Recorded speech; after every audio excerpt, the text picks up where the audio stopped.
यह कहानी एक कॉलेज स्टूडेंट कजुया और उसके कॉम्प्लिकेटेड रिलेशनशिप के बारे में है। केवल 1 महीने की डेटिंग के बाद कजुया को उसकी गर्लफ्रेंड ने छोड़ दिया। उस रात उसे पता चला कि उसने उसे सोशल मीडिया पर भी ब्लॉक कर दिया है। इससे कजुया बहुत निराश हो जाता है। तभी उसने अपने फोन पर रेंट ए गर्लफ्रेंड ऐप देखा, जो एक ऑनलाइन डेटिंग ऐप है। कजुया ने इसे आजमाने का फैसला किया और अपने लिए एक गर्लफ्रेंड बुक किया। अगले दिन वह अपनी रेंटेड गर्लफ्रेंड चिजुरू से मिलता है और आश्चर्यचकित होता है कि वह रियलिटी में सुंदर है। वे दोनों कैफे जाते हैं, जहां कजुया को पता चलता है कि चिजुरू भी फर्स्ट ईयर कॉलेज स्टूडेंट है और वह चिजुरू को अपनी रियल गर्लफ्रेंड बनाने के बारे में सोचता है। फिर वह चिजुरू को अपने सर्विस के पैसे देता है और अपनी 1 दिन की डेटिंग शुरू करता है। दोनों एक्वेरियम घूमने जाते हैं, जहां चिजुरू मछलियों को देखकर बहुत खुश होती है और कजुया उसे मछलियों के नाम बताकर इम्प्रेस करता है। अपनी डेट के अंत में चिजुरू उसका हाथ पकड़ती है, जिससे कजुया बेहद खुश होता है। स्टेशन पे चिजुरू कजुया को thanks for everything and goodbye कहकर चली जाती है।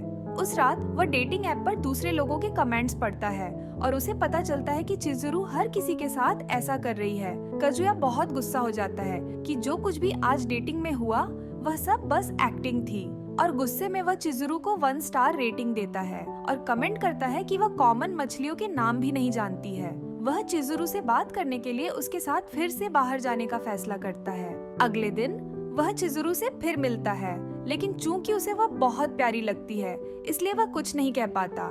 पूरे दिन कजुया कुछ हद तक उदासीन व्यवहार करता है और कहता है कि वे पूरी तरह से अजनबी हैं और ये सब बस एक एक्ट है।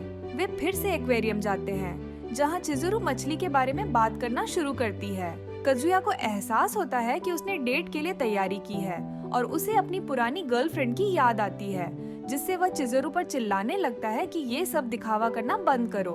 तब चिजुरू उसे भीड़ में से खींचकर एक प्राइवेट जगह पर ले जाती है, जहां वह उससे पूछती है कि क्या वह बेवकूफ है, क्योंकि उसने रेंटल गर्लफ्रेंड को बुक किया और सारे टर्म्स और एग्रीमेंट से सहमत था। चिजुरू की शिकायत है कि उसने उसे 1 स्टार रेटिंग क्यों दी, जो उसे पहले कभी नहीं मिली थी, जिससे उसकी रेटिंग कम हो गई। इस डेट की तैयारी के लिए वह मछली के बारे में एक किताब भी पढ़कर आई, लेकिन फिर भी उसने उसकी बेइज्जती की, क्योंकि डेटिंग का समय अभी भी बचा है। चिजुरू सब कुछ भूलकर उसके साथ चलने को तैयार है। तभी कजुया का फोन बजता है और उसे पता चलता है कि उसकी दादी बेहोश हो गई हैं। वह तुरंत हॉस्पिटल की ओर निकल जाता है और चिजुरू उसके पीछे जाती है। हॉस्पिटल में उसकी दादी नागोमी ने कहा कि वह ठीक है।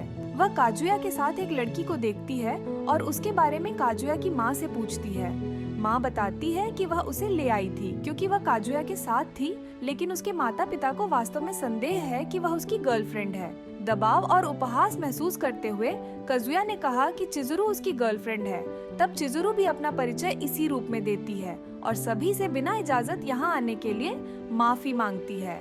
नागोमी इस बात से बहुत खुश हो जाती है और तुरंत हॉस्पिटल से डिस्चार्ज होने की जिद करती है, लेकिन काजुया के माता पिता उसे रोकते हैं। उसके माता पिता फिर दुकान पर लौटने का फैसला करते हैं। नागोमी चिजुरू से पूछती है कि क्या उसने अब तक कजुया के साथ शारीरिक संबंध बनाया या नहीं। यह सुनकर काजुया शर्मा जाता है और चिजुरू बताती है कि चूंकि काजुया उनके परिवार में सबसे बड़ा बेटा है, इसलिए उन्होंने सोचा कि उन्हें पहले नागोमी की अनुमति की आवश्यकता होगी।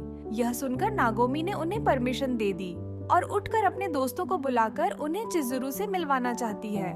कजुया बताता है कि नागोमी को कई बार हॉस्पिटल में भर्ती कराया गया था और उन्होंने दूसरी पेशेंट से दोस्ती कर ली थी। यह सुनकर चिजुरू चौंक जाती है और कहती है कि उसकी दादी भी इसी हॉस्पिटल में मरीज है, लेकिन उन्हें उसकी नौकरी के बारे में नहीं पता है। दोनों तुरंत वहाँ से निकलने का फैसला करते हैं, लेकिन समय कम होने के कारण वे अगले कमरे में चले जाते हैं।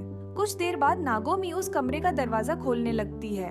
तभी दोनों बिस्तर में कंबल के नीचे छिप जाते हैं और नागोमी को चकमा देने में कामयाब हो जाते हैं कि वे चले गए हैं। काजुया चिजुरू के साथ इस पोजीशन में काफी नर्वस हो जाता है और उसके ऊपर गिर जाता है।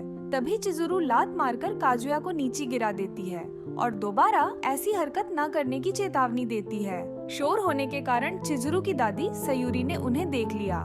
काजुया चिजुरू को मुसीबत में नहीं डालना चाहता, इसीलिए उसने सब सच बताने का फैसला किया कि उसकी कोई गर्लफ्रेंड नहीं है, लेकिन चिजुरू ने नाटक करना जारी रखा क्योंकि वह दोनों दादियों को दुखी नहीं करना चाहती थी। नागोमी और सयूरी खुश हैं कि उनके पोते पोतियां एक साथ हैं और इंतजार कर रहे हैं कि वे कब एक दूसरे से शादी करेंगे। बाद में कजुया चिजुरू से माफी मांगता है क्योंकि उसकी वजह से उसने सबके सामने झूठ बोला। चिजुरू ने कहा कि उन्हें अपने दादियों को बताना होगा कि उनका ब्रेकअप हो गया है और उम्मीद करते हैं कि वे उन्हें माफ कर दें। कजुया ने बताया कि उसकी दादी उसके लिए कितनी महत्वपूर्ण है और वह उनके निधन से पहले उसे एक रियल गर्लफ्रेंड से मिलवाना चाहता है।